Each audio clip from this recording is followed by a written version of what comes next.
नमस्कार, आप देख रहे हैं प्रभा साक्षी और मैं हूं आपके साथ रेणु तिवारी। यह हमारा खास प्रोग्राम है न्यूज़ रूम। सुबह सुबह टीवी खोलते ही मॉस्को में आतंकवादी हमले की खबर आ रही थी। हमले में 60 से अधिक लोगों के मारे जाने की भी और लगभग 100 से ज़्यादा घायल होने की बात कही जा रही है। इसके साथ ही मॉस्को के कॉन्सर्ट हॉल में जो सुलगती तस्वीरें सामने आई वो दिल दहला देने वाली थी। उसने पूरे मुंबई में ताज होटल पर हुए आतंकी हमले की याद ताज़ा कर दी। आतंकी संगठन आईएसआईएस ने इस हमले की जिम्मेदारी ली है। मॉस्को हो या मुंबई, अमेरिका हो या ब्रिटेन, इन हमलों से उस देश की सुरक्षा को लेकर लोगों के मन में सवाल उठने लगते हैं। साथ ही एक बड़ा सवाल और भी है कि आखिर ये आतंकवादी अपने मंसूबों में कामयाब कैसे हो जाते हैं। आतंकी हमले से प्रभावित होने वालों में वैश्विक स्तर शक्ति अमेरिका, रूस, ब्रिटेन से लेकर यूरोप के कई सारे देश भी शामिल हैं। भारत भी इसमें एक बड़ा विक्टिम साबित हुआ है। कई बार भारत में बड़े आतंकवादी हमले हो चुके हैं। आखिर क्यों नहीं इन आतंकवादियों पर लगाम लगाई जा रही है?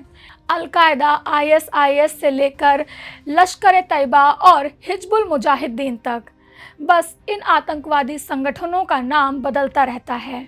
ये लोग एक के बाद एक दुनिया में अपनी मौजूदगी दर्शाते रहते हैं। सवाल ये है कि तमाम टेक्नोलॉजी, रिसोर्सेज और सुरक्षा व्यवस्था के बावजूद आखिर कैसे आतंकवादी बेखौफ होकर इस तरह के हमले को अंजाम दे पाते हैं।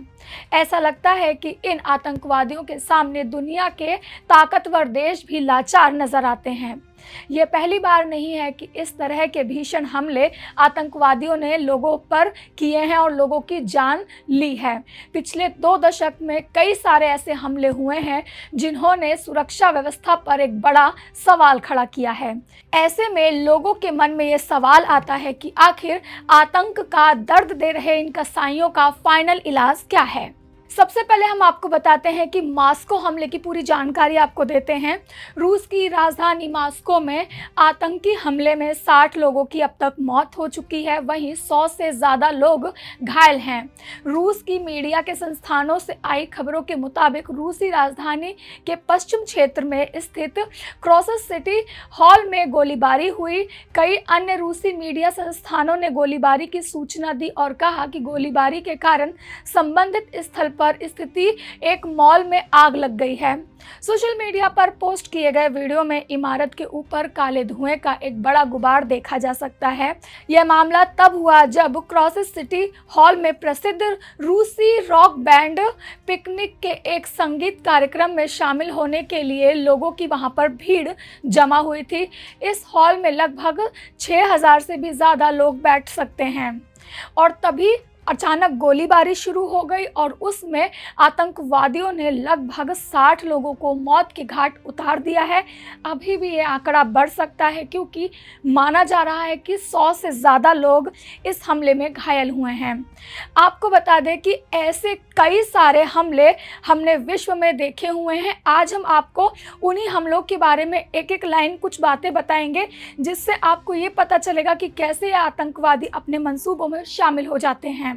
सबसे पहले हम बात करते हैं 2008 में हुए मुंबई आतंकवादी हमले के बारे में। मुंबई में 26 नवंबर 2008 को मुंबई में पाकिस्तान से आए आतंकवादियों ने शहर को दहला दिया था।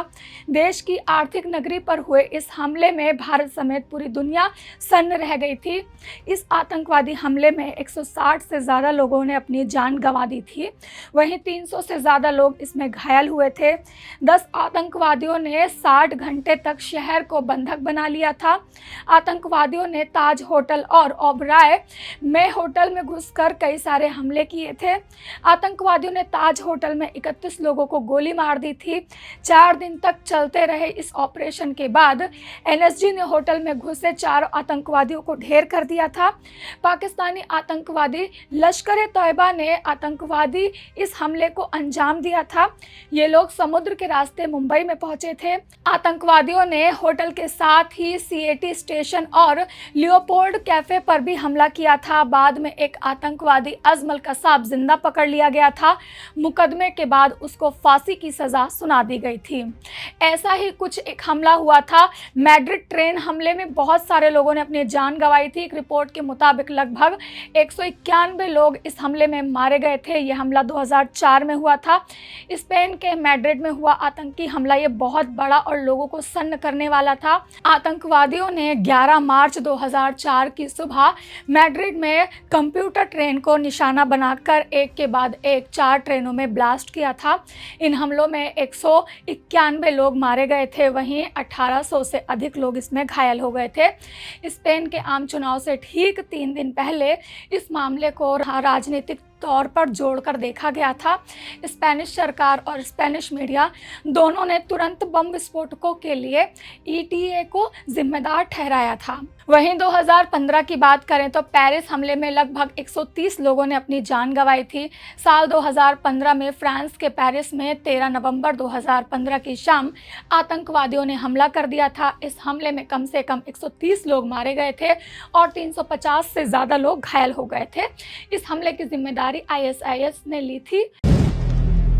अगर आप भी लेना चाहते हैं देश दुनिया की तमाम जानकारी तो आज ही सब्सक्राइब करें हमारे चैनल को। साथ ही नीचे दिए बेल आइकन को जरूर दबाएं ताकि हर अपडेट आप तक पहुंच सके।